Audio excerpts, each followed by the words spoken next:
Now welcome to a review of Season 2 of The Rings of Power on Amazon Prime, where once again let's kick it over to you to begin this, what should be an interesting conversation about this show. Alright, I represent the people who have not read the Silmarillion, who have not gone really beyond the original Hobbit and Lord of the Rings, and I have read them all.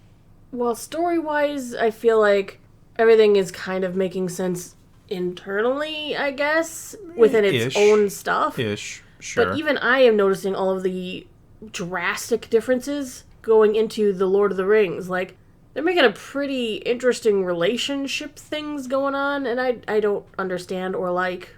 And then Galadriel can, well, she was holding her ring, so somehow she could survive falling from the cliff. I mean, we saw not only her falling from the point of view of, Sauron standing above her, but we saw her falling from, far away where the people of Eregion are like, oh, look, there's Galadriel falling hundreds of feet easily, yeah. And don't worry, she didn't really, smash her head or break any bones. Like a feather.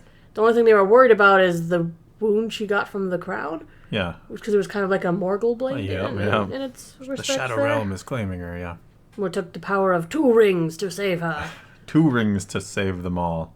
I would say that the absolute biggest problem with this show, and there are a lot of problems to point to, but it tries so hard to be a prequel to The Lord of the Rings that it borders on ridiculous. It's not even doing that well. No, it's not doing that well because it's trying. But my point is everything points back to The Lord of the Rings. We have to have Gandalf and Saruman in this. Gandalf? Oh my god! It reminded me of Hodor. Hold the door, Gandalf. I'm Gandalf. It's the same word. Jeez, it's painful because it's why?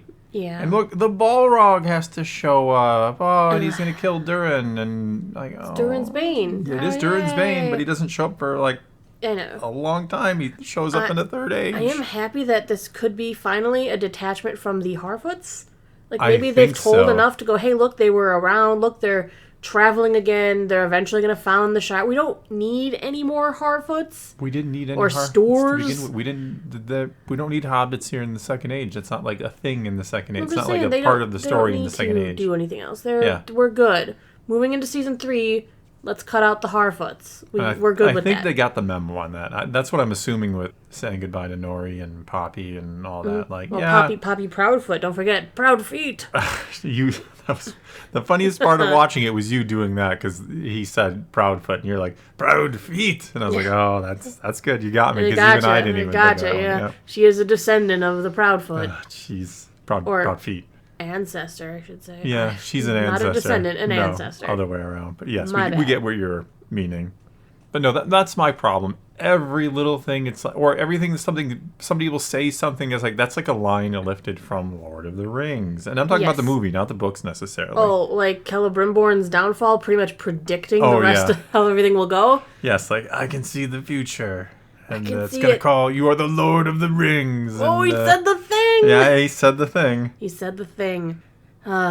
It's too much. Just let it... Look, I'm not saying you can't have sprinkles of oh yeah, I see how that will one day, thousands of years in the future, connect to the Lord of the Rings. But it's so direct that you're if you don't know anything about Lord of the Rings, and you've seen the movie, you liked it, and you're a fan of that, you would probably watch this and think Lord of the Rings happens in the relatively near future, 100 years from now, right? I mean, I could see people watching this and thinking we're close to Lord of the Rings, right? No, you're thousands of years away. You are an age away from that. Yeah. Well, and then there's so many things that seem to contradict, the elves. Prince Durin, he knows the rings are bad. He has all of the dwarven rings right now. They haven't given them to anybody. But now he's tempted to use them. We saw it at the end. He's like, no. They're just people expect something because they paid for these. Give them their money back. It's what I say. Give them their money back. He looked tempted. But he doesn't need to be. He saw what it did to his father. Yeah, but it has to attach to the one ring where everybody who touches it gets addicted to it or that's part of the problem is we know where this is going to go. We know that the dwarves will wear the rings. We know that the men are going to wear rings. Yep. And they're like, look, Galadriel's escaping with the rings. She's going to stop him from... No, that's your tension. He's going to get them, and we understand that. We know this is going to happen. Yeah. We know that now, thanks to Celebrimborn's prophecy, we know Sauron's going to forge the One Ring to Dun, rule dun, them dun. all. Of course, we already. Yeah. I'm almost to the point where they should say screw it next season and like just completely rewrite Lord of the Rings. And I'm kind of half joking here because obviously don't try to rewrite Lord of the Rings, but just do your own thing. Like this is an we're doing like a totally alternate reality of Middle Earth and J.R. Tolkien's work. There were a couple tidbits that do connect to the lore because I've looked a few things up. I've talked to you about a few things, like the fact that Galadriel, when she woke up, was concerned. I mean, we're not far from Eregion where Sauron was. And they're like, no, the rings are protecting us. Well, yeah, that's true. Galadriel does eventually use her ring to protect Lothlorien, the way Elrond presumably uses his to protect Rivendell. So it's showcasing some of the power of the rings that they can protect or possibly hide them from evil. Yeah, and Gandalf has the third ring, if you're curious. Yes, he does. Yeah. And I'm sick of this love story weird thing between Sauron and Galadriel. Like, he's obsessed with Galadriel. Yeah, they have that weird tension between them. And it's like, you can tell Galadriel's not really down for it, but Sauron's like, but you could be a queen! And she'll... Oh my god, they did that too. Yeah, it kind of reminds me of the Dark Queen. Yep. That Cate Blanchett. The beautiful queen. She's not going to be a dark... I mean, beautiful, yeah, she's gonna be dark. but yeah. Yeah, we know the thing. Yes, we know the thing. And speaking of weird relationships, not to cut you off from that one, but Elrond, he made out with his future mother-in-law.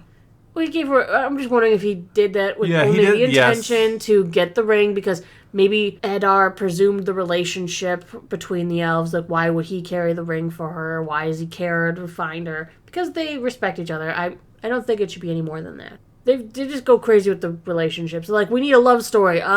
Well, Poppy, you kissed that Harfoot dude. That's Thor, sorry. Yeah, not a Harfoot. Galadriel, you can kiss everybody. Why not? Including Sauron.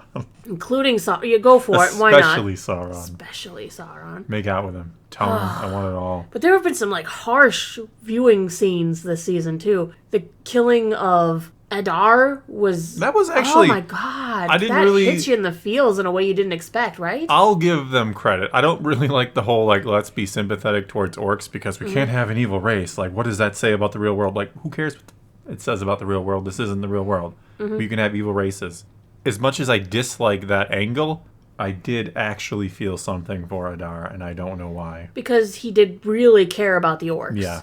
Despite the orcs being, yes, they're more of a warmongering. Yeah, there was the one that's like, but do we have to go to war? Aside from that guy who has a family. Go figure how that works. God. But yep. We don't know how that works, because we don't know how orcs reproduce. Literally aside from that one guy, like, you could tell the orcs are still an evil race, because how fast did Sauron take over them? They walk in the room and they're like, what's your name? Are you Sauron? I have many names. What's your name? Boom, taken over. Like, that was fast. With all the other elves, it took him time to win them over, to get in their head.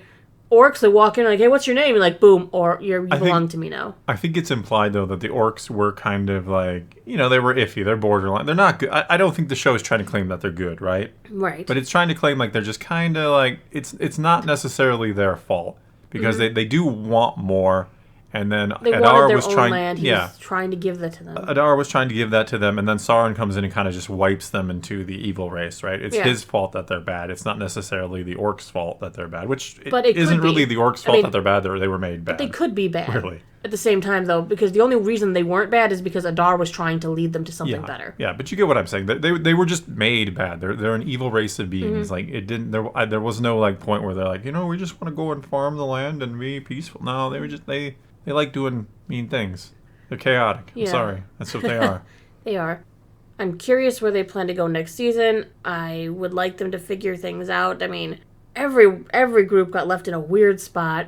You've got the Numenorians doing just bad flood that stuff. Thing already. Yeah, just get rid of it. Flood it. Please, No, God. next season, Sauron's going out there. Oh, well, yeah, he's supposed to go out there. Yeah, he'll go out there. I mean, he's been there before, but Yes. I mean, even, what's-his-face, Pharazôn saw in the Palantir that Halbrand he thinks is Sauron. Yeah. Because, he must be conspiring with Queen Miriel, and let's go on a witch hunt and kill all the faithful.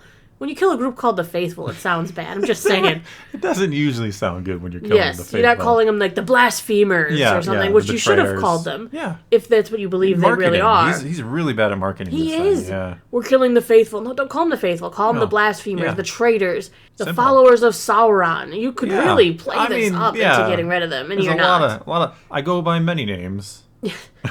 Yeah. Instead, they're like, nah, this is we'll keep going. Isildur, why are we going back to... Why are we going back? I forgot even about... Yeah. Isildur's going back to the He was gone for like multiple episodes and then shows up at the end. And I'm kind of hoping also we're done with Theo's story. We don't really... Please. He's fine. He's living in a colony/garrison of Numenor now. Let him be. Let him be. We're done with that. I think he comes back, but yeah. But yeah, let's flood Numenor. I think we're done there. I'm ready for the flood. Just, yeah. Yeah, I think I heard somewhere in the book that Pharazôn actually married Muriel in the book or something. Yeah, I don't think that's happening. Maybe to quell a rebellion. If you already killed all the Faithful and claimed that she had a relationship with Sauron, you marrying her? Everybody has a relationship with Sauron. Not like Galadriel's, though. No, not quite. I am surprised now in Lord of the Rings that she wasn't the first one marching to Mount Doom, honestly.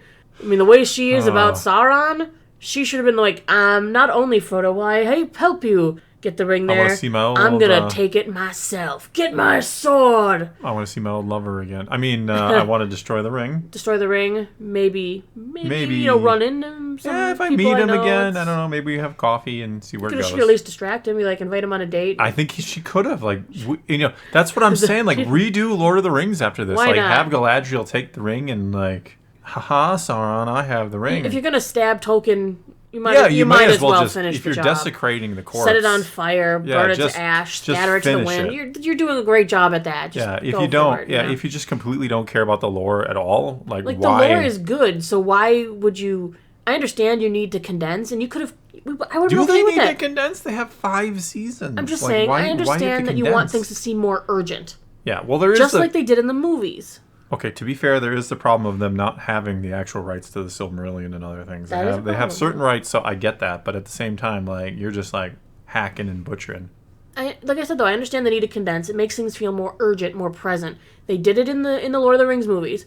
The Lord of the Rings movies were years and years and years in the books. This wasn't let's hurry up. We've got to get to Mount Doom as fast as possible. No. It was a long trip. Gandalf, the first chapter, couple chapters, and Gandalf is Gandalf just I'll be back, Frodo. Frodo forgot about Yeah.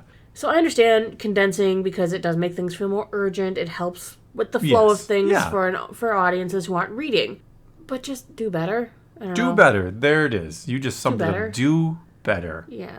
It's not I didn't hate it, though. I think they could do better. Hate it. It was too visually gorgeous to hate entirely.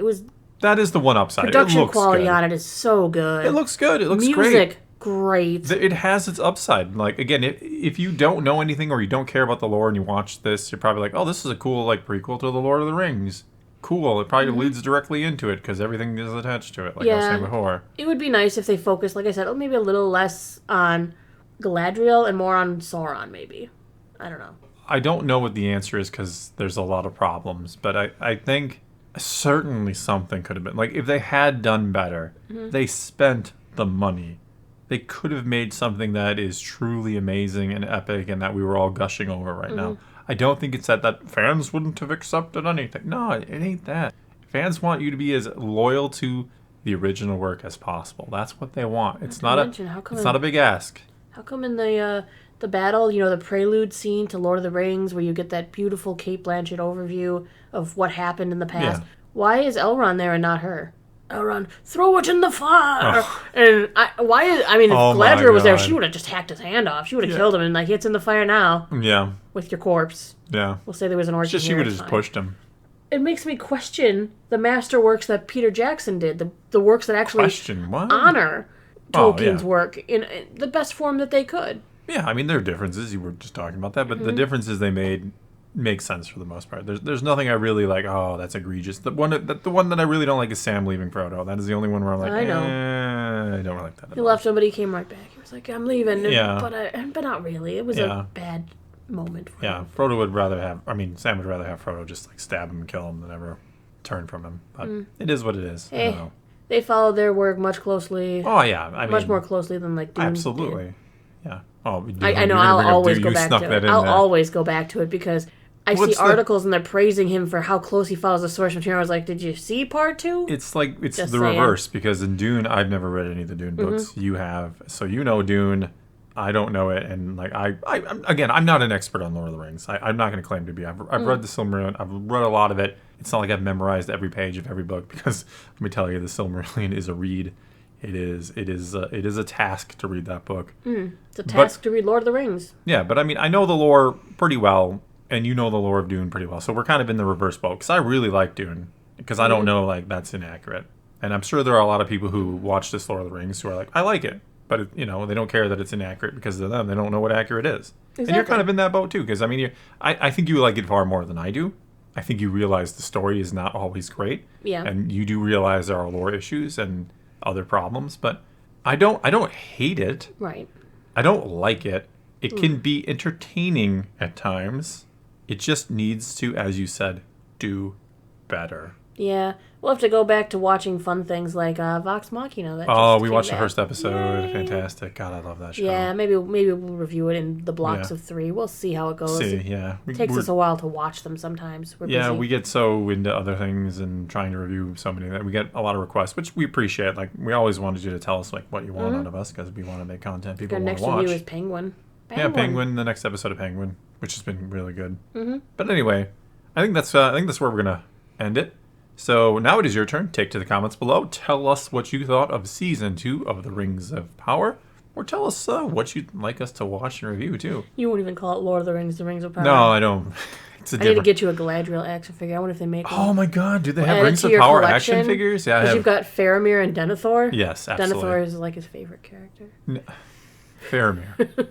Faramir. I hate Denethor. Denethor's a douche. They seem to be together on your desk. They are. Yeah. But no, I need a Galadriel. I need a Galadriel action figure. Oh, and could I get a Halbrand or an Anatar? And I'd like to set them up together. As long as I can get Celebrimbor and they can go like, no, I want them together, and I want to recreate the scene where he like, stabs her with the crown. Oh, okay. Now, as soon as I'm done, as soon as I hit the stop button on the record, I'm looking up and there's I need a Galadriel. Must be. That's my one ring. One. It'll rule them all. And on that note, leave your comments below. Let's talk some rings. And until next time, thanks for watching.